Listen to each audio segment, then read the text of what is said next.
I think all the first 5 doors I knocked on, we got and sold, and then got referrals off the back of it, and it just grew like that, and we've grown month on month ever since for 3 years.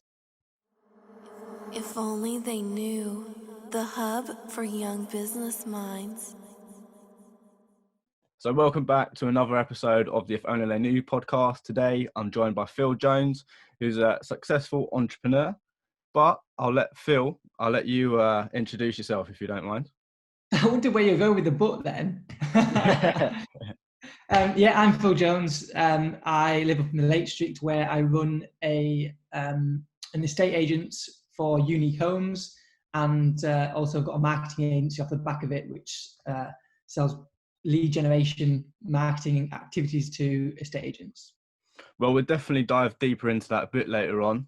But as I always say, the people that listen to this probably get fed up of hearing me say this, but I feel like it's important to understand where someone is now, sort of go back a few years perhaps and look at what life was like for you. So if you don't mind, how was a young Phil Jones? What was he like?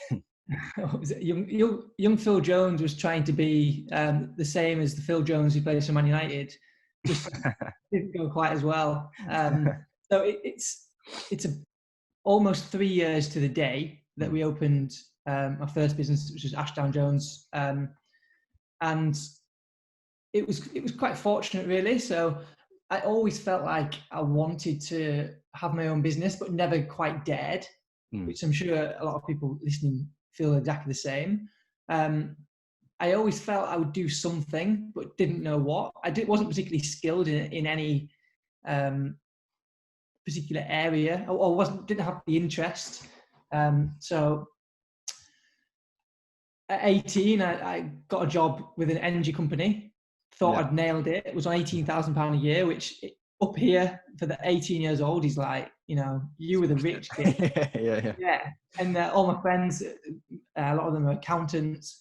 They were on the 14,000 starting off wage, and I thought, think you're big time being an accountant. I'm on 18 grand. Anyway, 3 or 4 years later, now I think I was on about 20, and they'd gone to 28 grand, and I was almost stuck because there was no way I could leave a job at 20,000 in this area and get a job of a similar level, pay wise. So by the time I got to 23, 24, I had a 1-year-old little boy. Yeah. We were renting a house, me and my now wife, and I was stuck, really. I was on about £22,000 a year, which was fine, but I had nowhere to go. I couldn't progress in the company. I didn't really want to, but it was in Manchester, and I wanted to stay where I am here. And it just so happened that my mother-in-law is an extremely successful entrepreneur herself. So she was, at the time, she was coaching estate agents. Had no interest of opening an estate agency.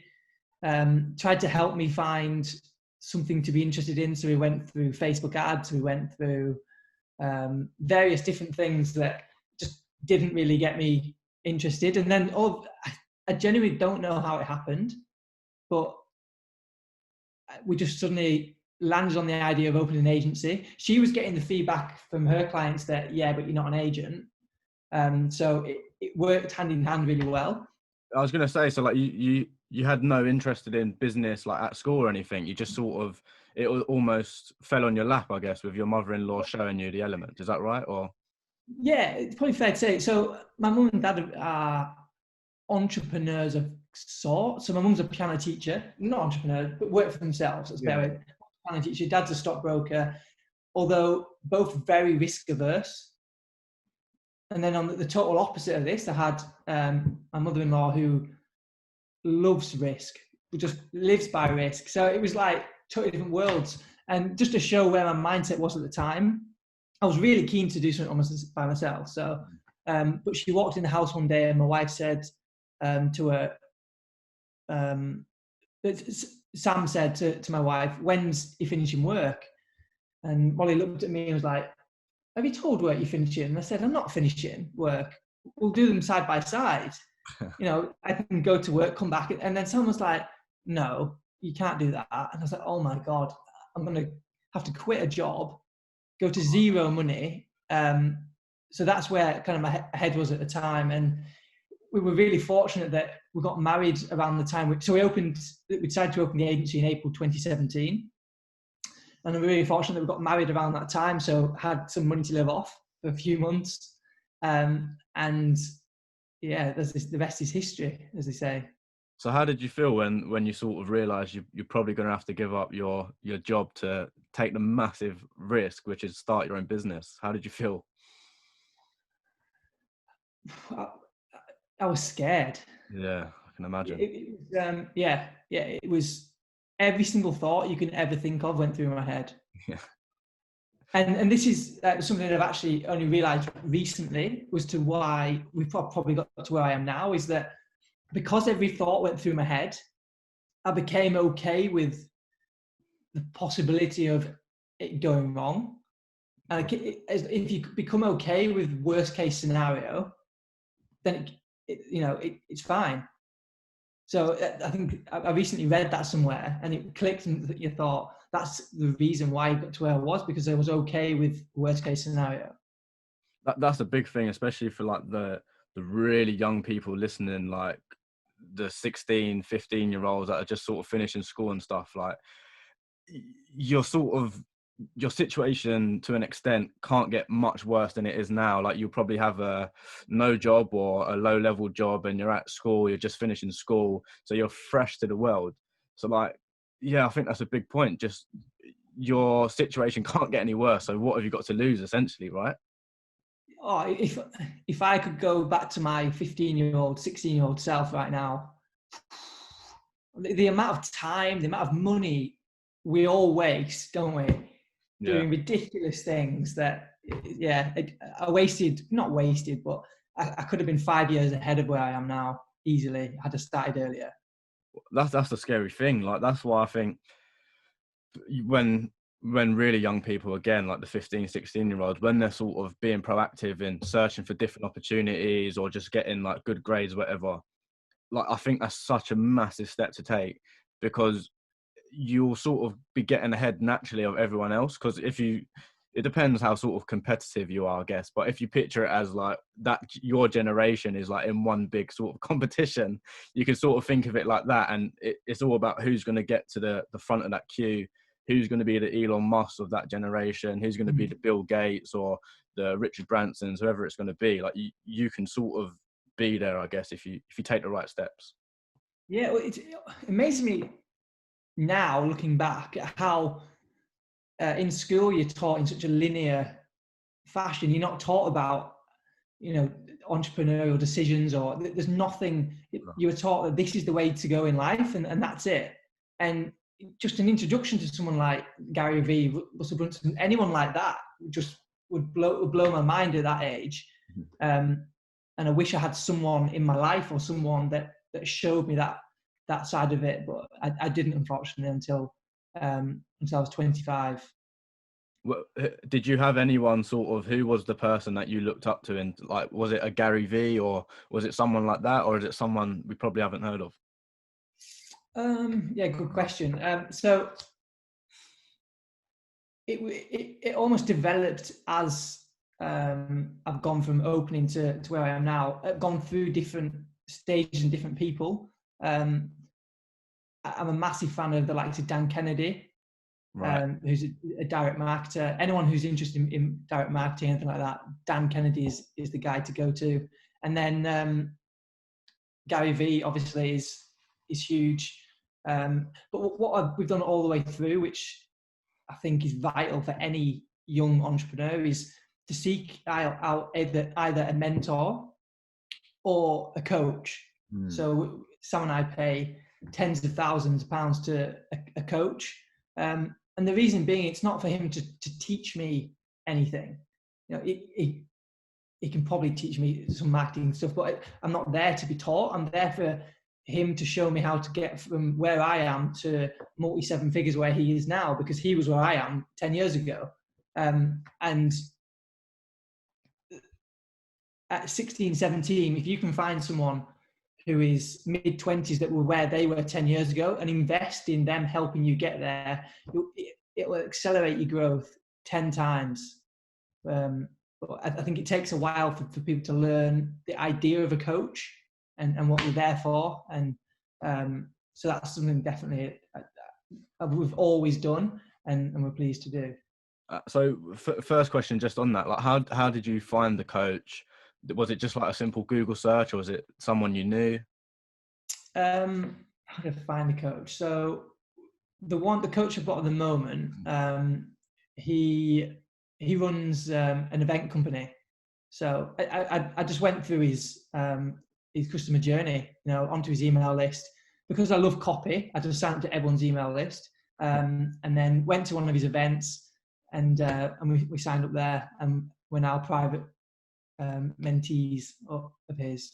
So yeah, we just went through a journey. But again, I've been extremely fortunate where Sam has had a coach for 30 years, different coach around the world. She's invested, one of the coaches, $45,000, and she had to travel to Vegas every year, 4 times a year. So I've had that knowledge for 3 years. So although we've made mistakes, and we've made ridiculous mistakes when you look back in terms of business, I've always had someone there guiding me on positioning, on branding, on marketing, on pricing. Had I come into this industry, I would have gone what everyone does. Everyone looks at everyone else and thinks that's the way to do it. So everyone has a shop front, everyone charges next to nothing, everyone drops the fee.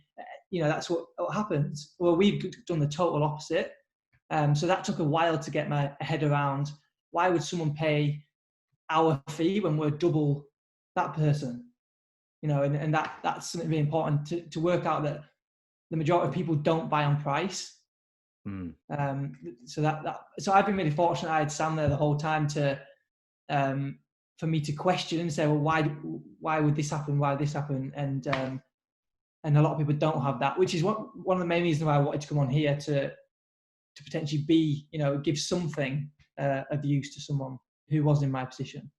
No, definitely. Well, I think that's a good segue. Let's get onto it, and let's see if the people listening, they will definitely be able to get something from you in terms of advice, or just sort of opening their mind to a new idea. So let's sort of get onto it. Where do you want to start? Marketing, property, coaching? You pick.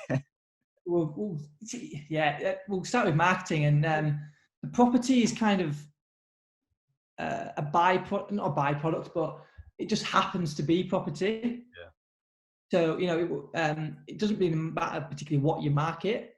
It happens to be property. So definitely the marketing, and the number one thing to start with before you do any marketing, this isn't what I've written down, but is to find out who your ideal client is, which sounds crazy at the time, but it's impossible to market unless you know who you're talking to. Of course, yeah. And a huge mistake that businesses make is they try and market to everyone. The amount of people, business agents that come to me, and we sit down in our first meeting and we say, so who's your client? And we say, oh, well, I sell everything. I sell this and so this. We say, well, you're just lucky that no one's come in and niched, because agents don't typically do that for some reason. So if you pick your ideal client, whoever that may be, all your marketing, all your copy is directed at that person or that particular family. So that's the first thing. And then with all your marketing, whether it's direct mail, whether it's Facebook ads, whether it's whatever it may be, think about the 3 things, which is market, message, and medium. Yeah. And it always gets put in the wrong order. We always go, where should we do it? We'll do it on Facebook. What should we say? We'll say this. And we hope that our market's on there. Yeah. But really, we've got to be thinking about, where is your market? If it's not on Facebook, why are you advertising on Facebook? The amount of agents that advertise on LinkedIn and then tell me their clients like, a mum. A mum's not going to be on LinkedIn. Honestly, it's mad. So think about exactly where your market is. Think about the message you want to say to them, and then think about the medium in which you're going to do that. So that those 3 M's are vital, I think. It is crazy though how, like, I think naive is maybe like a bit of a rude term to use, but like people just sort of don't know the the things that I certainly don't know. Like there's so many, not even theories, they're just sort of the truths of of marketing itself, and a lot of people just don't know it. Like you said, people sort of have the order of certain things back to front. So yeah, it's important to know. But I feel like one point you mentioned there was direct mail. How effective has that been, if you've used that at all? Yeah, well, I'm a massive fan of direct mail, and the reason being is that when we opened our agency, I didn't have a clue what I was doing. So after 2 weeks and no one was picking up the phone and calling us, I went out and knocked on some doors, 1.5 million pound houses. And although it was extremely successful for us, we got to 10, 20 homes in the space of 3 months. I hated it. It was so uncomfortable, and I love putting myself out of my comfort zone because I think it's good for mental health and mental strength. But I hated this, absolutely hated it. Why And was got that? to because I was 20. How I felt was I was a 25-year-old going down someone's private drive, knocking on a 1.5 million pound house, and saying that I could do better when really I don't even do it for 3 minutes. I didn't really know what I was doing. Yeah. And imposter syndrome kicks in and all of that. And so I needed to find a way. My excuse was, if I want to grow this business, I can't be door knocking every house. Yeah. That was my kind of excuse. Yeah. So I needed to find a way to systemize some marketing that I could send out consistently that would bring in leads. So I just read every single book you can imagine on direct mail. Wow. And writing copy and writing letters, and we've been ridiculously successful. We've basically built our business on direct mail in 13 months. Just from direct mail leads, we had about 185,000 pound worth of leads just from the actual letters, not even referrals off the back of it, and that was our first 13 months in business. So massive fan of direct mail.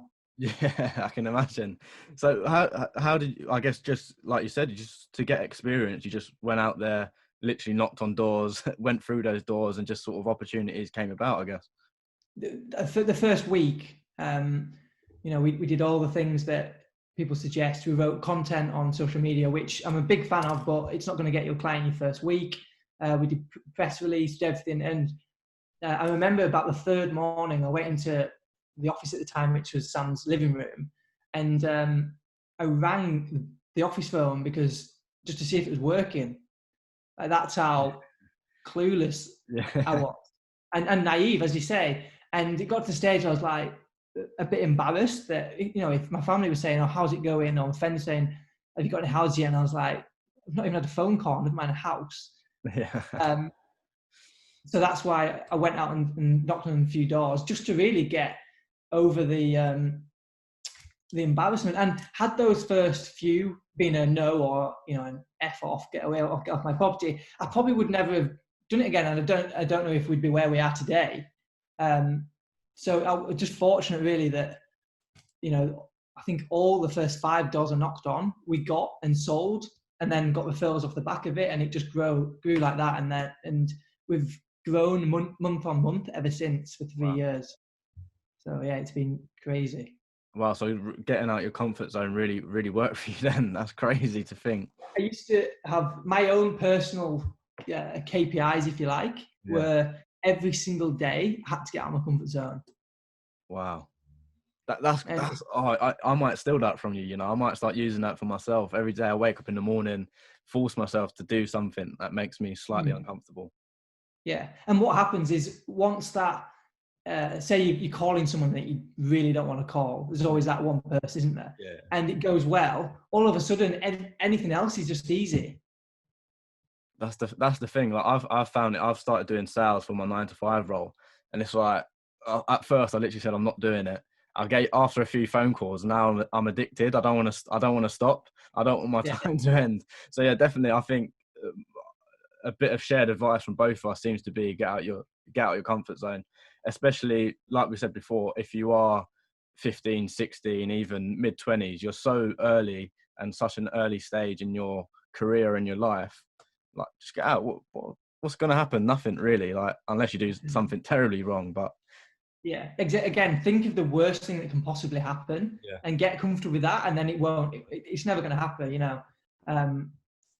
I think I've probably done about 40 door knocks. I think I've had one bad experience, but you know, I was away from that door quicker than you can imagine. Yeah. But how bad was that though? Like, was it in comparison to what's going on in the world? This is what I try and think about. Like, if something happens, I think, oh, this is crap. Like, the person told me to F off on the phone. It's like, you can sort of make the best out of the worst situation and say, probably not that bad in general, you know? Yeah, and it's a conversation I had because we now, so 2 years down the line, we now sell direct mail and content and marketing funnels to agents.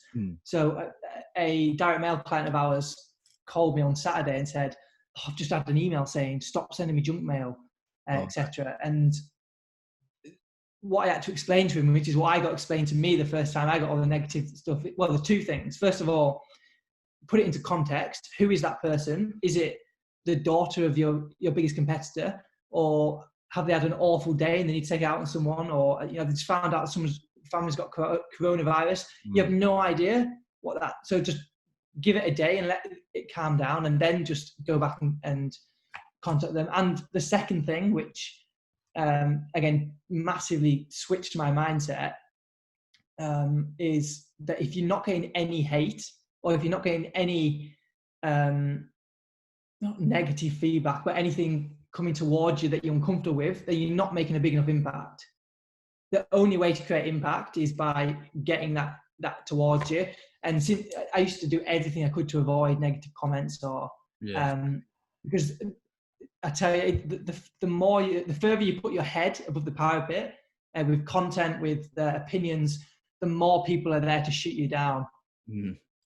How have you found that sort of, not necessarily hate, but like you said, people almost trying to shoot you down, like either directly or indirectly? How have you found that? Like, do you get much of that on social media, or is it not really like sort of natural to your area of work?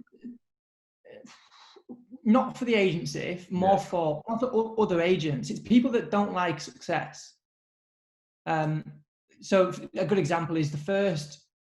We've been open for 2 weeks, and our biggest competitor, who'd been around for 30 years, wrote us an email saying he was going to undercut everything we take on. He's going to tell everyone this and that about us. It was this really long email, a threatening email from this guy. It must be 70 odd. And Sam was like, "Oh my God, this is amazing. Let's print it off and put it on the wall." And I was under the table. It must have taken me a week to get over it. Yeah. I was like, we can't go to any of his properties now. He's going to tell everyone. And it was so. Being ready for that is it possible? I still get those feelings when we've just had some negative press over the last 2 weeks. Saying negative, we did something controversial, which we stand our ground on, and other people didn't. So the industry press put a release out about what do you think of this, and some people went negative, some people went positive, but it still scares me a bit. I don't think you'll ever get over that.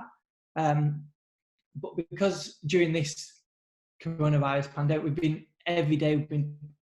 content's been everywhere. You cannot miss us if you're in the industry. That brings negative comments. It's bound to. Natural. So you need to be ready for that. Yeah, it's just completely natural. I think, like you said, once you start expanding, it's good when you start getting some sort of negativity, because it means you're just on everyone's radar. I think that's a good way to sort of look at it. Yeah, exactly. Yeah, and you got to be ready for it. It's something my coach taught me, actually, because he every post he puts on, he gets a few negative comments, and I was like, "Do they not annoy you?" And he was like, "No, I love them. Keep them going." And what he said, that if it's on Facebook don't read the comments, so Facebook think that it's brilliant content and to show it to more people. Yeah, exactly. Yeah, exactly. Yeah. More engagement, the better. Exactly. Yeah. But let's talk of something. You mentioned like your coach, your mentor. Am I right in saying you're involved in coaching now yourself? Is that right? Yeah. So I've got a few clients myself, and Sam has a few clients, and then we have about 50 agents that we sell marketing tools too. And so we do a bit of coaching with them as well. We're just not sure whether we want which direction to go in at the moment. So that's under consideration, whether to invest in other agents or to go down the coaching route. So we're not totally clear on that at the moment, but I do have a couple of clients at the moment. How are you finding that sort of? Would you say you're sort of, in terms of your career and your knowledge, like if you try to put it on a scale, would you say you're sort of towards the end of that, like you're sort of really confident in what you know and you can share it, or you sort of in the middle somehow? No, I'm really confident. It helps that I'm in a mastermind with some unbelievable people that have multi-7-figure businesses that every couple of months we sit in a room for 2 days. So that massively helps. And obviously I get coached myself. And what I'm doing is I'm coaching people on where I was 3 years ago. So the startups, so I can show them exactly how to position their brand. And I can show them how to price, how to market, how to lead gen. Because agents, generally speaking, are good agents that can negotiate, but have no idea how to lead gen. So that's the part I help them with. I don't tend to get involved in the cash flow or anything that side of things. It's not a huge interest to me, but anything marketing and lead gen, I love. Well, this is something I try and ask all my guests. Like, do you think that someone can be good at anything and everything, or do you think just like double down on a specific thing, so almost like what you have to a certain extent? Double down without a shadow of a doubt. That's what staff are for. I am the most unorganized person in the world. I've been going in the office while the virus is on, and no one else is. You should see the state of my honestly, because it's not what I'm good at. I'm good at marketing and I'm good at sales. More marketing, so I concentrate on marketing now. But as soon as from 0 to 6 figures, just focus on marketing and sales. You need to keep obviously a check on the numbers, but nothing else is really important at that stage. Once you get to 6 figures, you can look to get people that will support you in the things you're not very good at. But I don't really see. Be interested to see what do other people. What's the general consensus on that question? It's mostly double down. I don't think I've had anyone saying sort of no, like get out there and sort of be the umbrella, just open yourself up and try and do everything. I think a lot of people take it from the angle that you should get experience in everything, but I think the consensus was don't claim you're an expert in everything. Just sort of have a good base level of understanding of each sort of area. Yeah, what I try and do is before, because we've now got a team of 10, before I give them anything major to do, I try and understand, I always understand it myself first before I give it to them. But other than that, I concentrate on what we call £1,000 tasks, and anything else I give out to the team. So I guess the £1,000 tasks are the ones that will generate £1,000, right? Yeah, exactly. So we call them £10 tasks, £100 tasks, £1,000 tasks. And if what I find when we're coaching and with Sam's clients as well is that business owners love the £10 tasks. Mm-hmm. Yeah. I have no idea why. Yeah. It's like we can't let go. So the first thing to do is to get rid of the £10 tasks. Try and get rid of as many of the £100 tasks. And anything, if that job isn't worth £1,000 an hour, who else could you give it to? Mm. That again, I'm probably going to steal that idea. So sorry. I think I'm going to sort of take everything you're saying and sort of use it in my just day-to-day life, like not even sort of with business, but layering and prioritizing certain tasks throughout the day. I think that would be very beneficial for me and probably a lot of people listening, It's the point in having a team, isn't it? Yeah. Otherwise, why have them? If they're just going to if you're all just going to do the same job, you're just not going to get anywhere. All right, this is a big one, but I think if we can sort of get that big explosion and we can dive deeper into the shrapnel, but we sort of touched upon it a little bit, but in your eyes, what's the key to marketing in 2020? It's a tough question. Well, I'll give you a broad answer to the question is I don't think is one right way. There are lots of wrong ways, but there's not one right way. But you have to be consistent. Have to be consistent. You need to track. I track everything I do. If a letter goes out of a blue envelope, a second class stamp with red pen, that's tracked.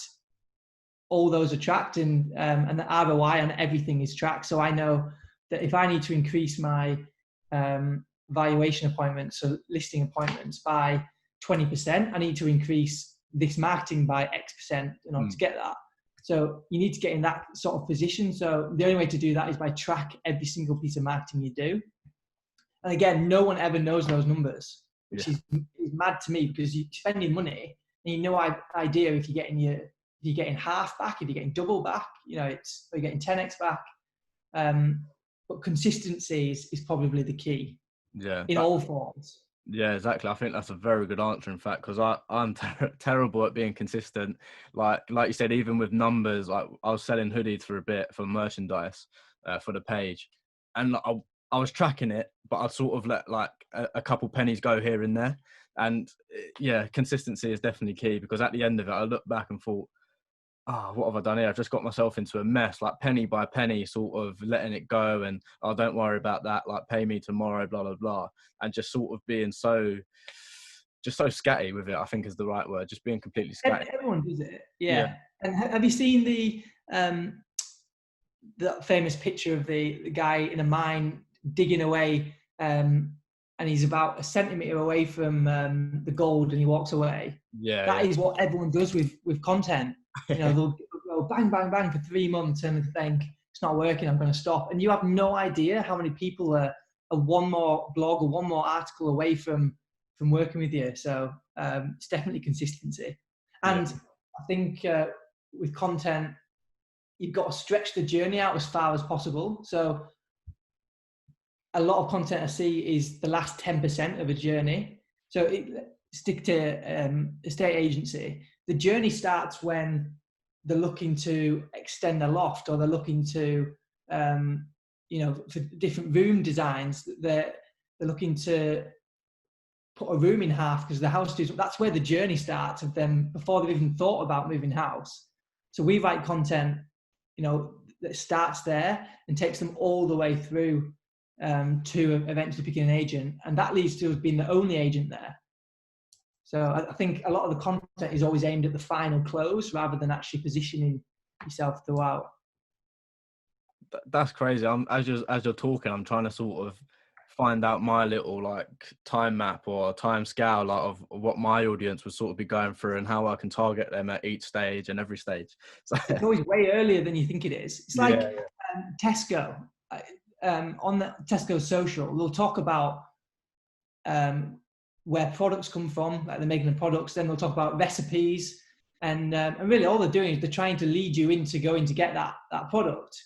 Whereas agents just go, "Here's a house. What do you think?" Yeah.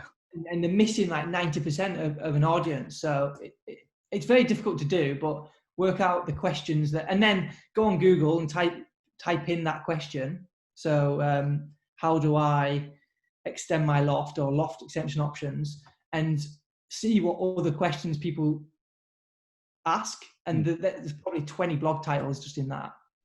Well, on that point, I remember seeing like years ago, I can't remember whether it was like a real estate agent or a pensions company, but it was something targeted mostly towards like middle-aged, quite older males.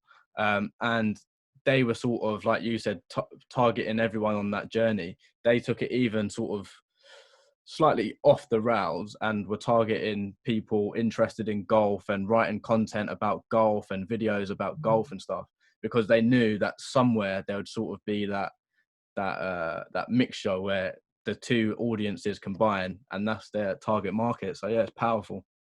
It is, yeah, and you're getting your brand. Although I'm not a fan of brand awareness, but you're getting yourself or your company, your copy in front of someone before anyone else has got a chance. Yeah, but talking of branding, there, personal branding, is it something you've utilised or looking to utilise? I love this topic, personal branding. People think I'm going to be a personal brand, and they get on camera and talk about their lives. And personal brand, in my opinion, is a reputation, and that's all it is. So if you go into a business trying to create a personal brand, I think you're in trouble.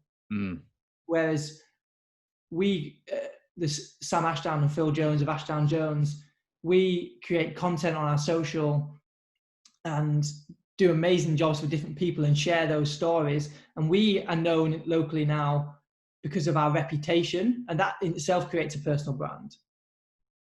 Right. So as people struggle to work out which way round it is.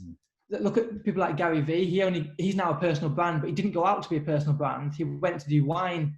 He was on YouTube doing wine tasting, etc. And he created a reputation of being consistent and giving good content, and that's how he got the personal brand. So, right, okay, that's a good point. So basically, personal brand is like an offset of reputation. So it's just a form of reputation, basically. I think so. Yeah.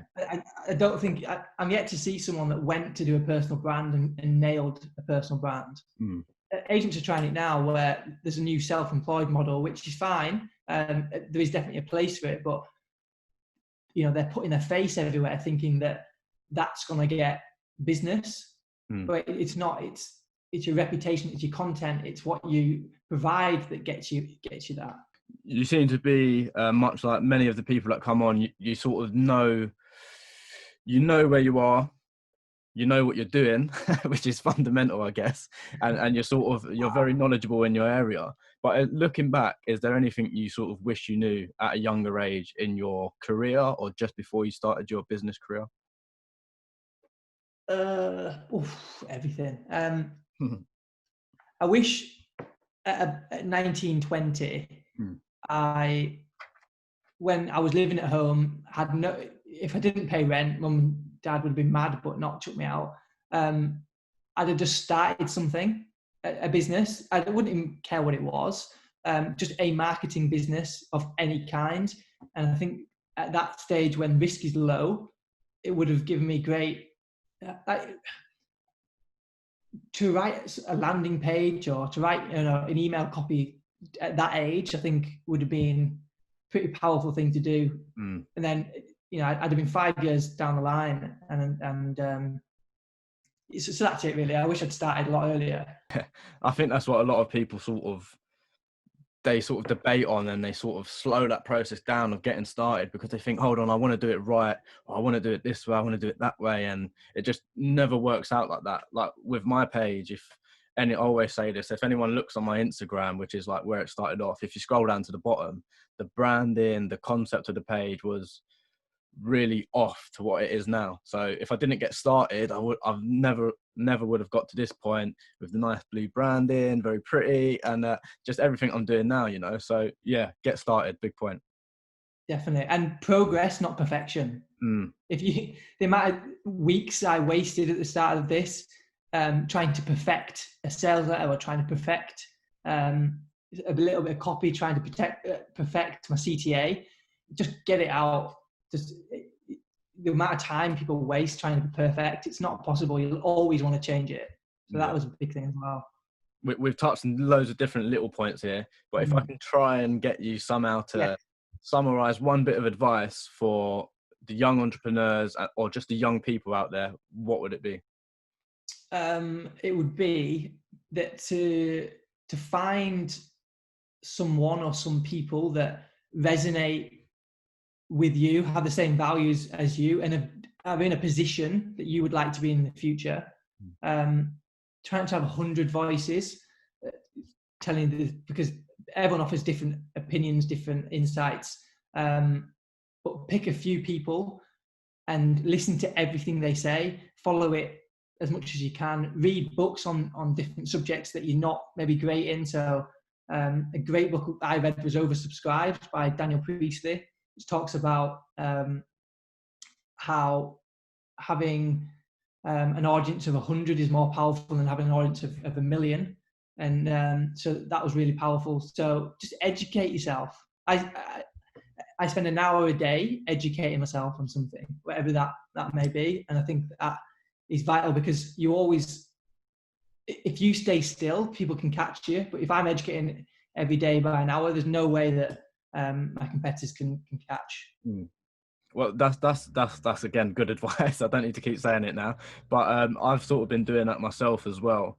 Like every hour before I go to bed, I watch like a different video. Like, been watching mad stuff on like quantum physics, to Russell Brand, sort of about self meditating and sort of channeling a better me. So yeah, I'm fully on board with that one. It's an hour a day, it isn't that much, right? No, you'll always get one thing.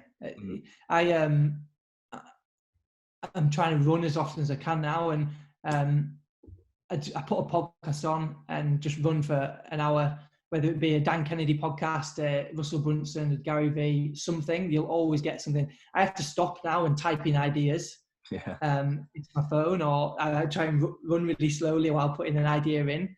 And it energizes your brain. You know, you're desperate to get back home and write some copy about something.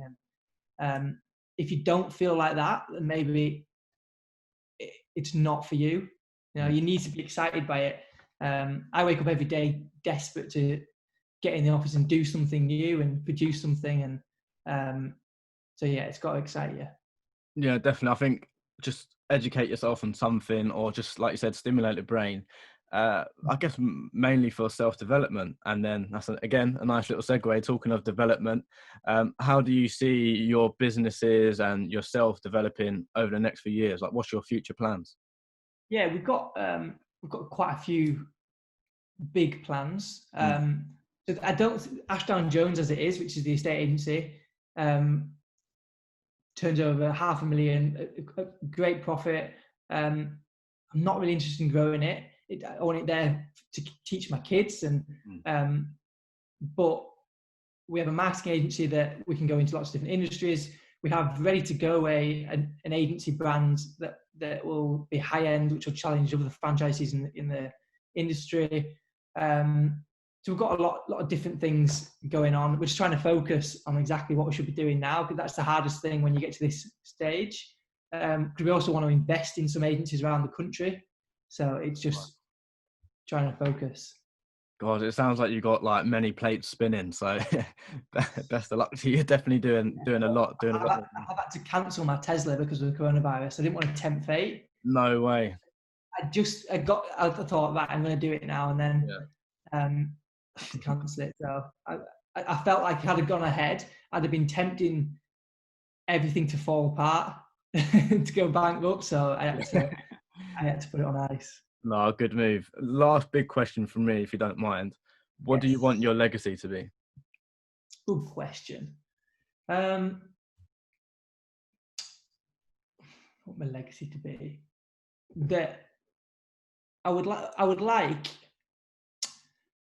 the public as a whole to appreciate what a good estate agent can do for someone's life.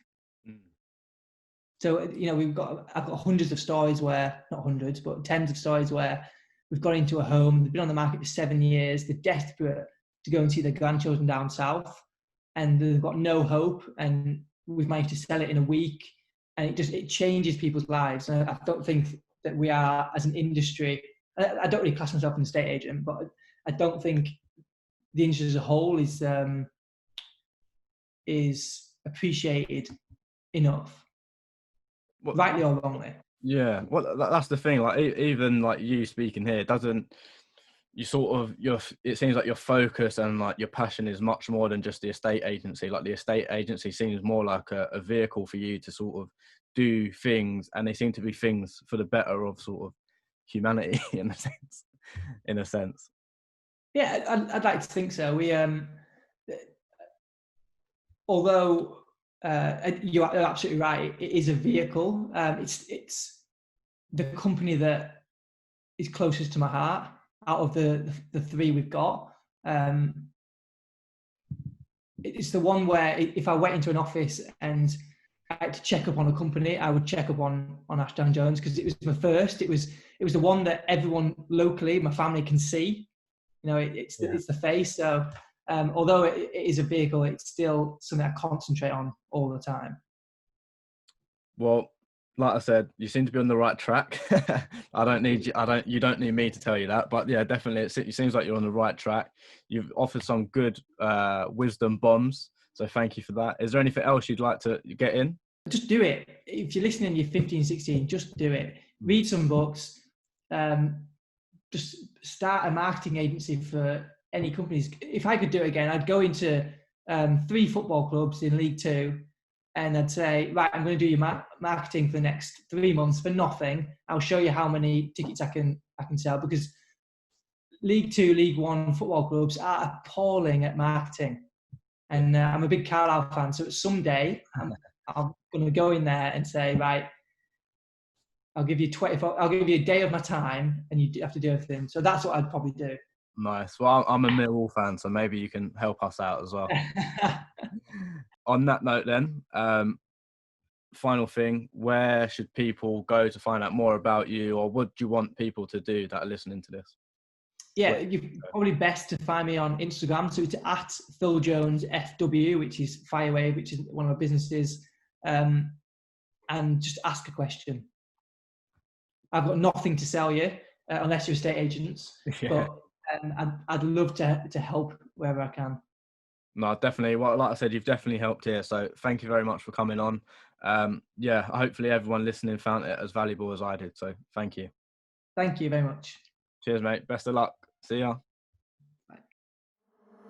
If only they knew, the hub for young business minds.